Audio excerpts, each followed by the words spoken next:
আমার এই জায়গায় হাত দিতে হবে ভাই, হাত করলে মাথা তোলেন।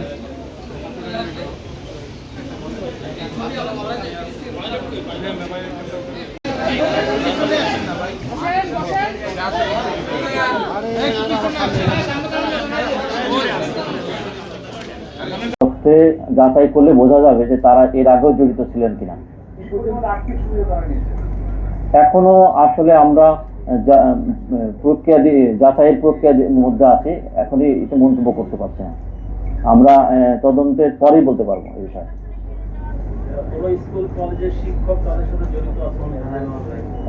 এখনই প্রাথমিকভাবে এই কথা বলা যাচ্ছে না, কারণ আমরা তাদের কাছ থেকে যে তথ্যগুলো পেয়েছি এটা আমরা যাচাই করছি এবং তারা রিমান্ডে এসেছে, তাদেরকে জিজ্ঞাসাবাদ অব্যাহত আছে।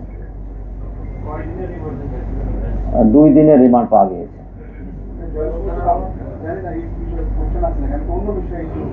একটা প্রশ্ন ছিল,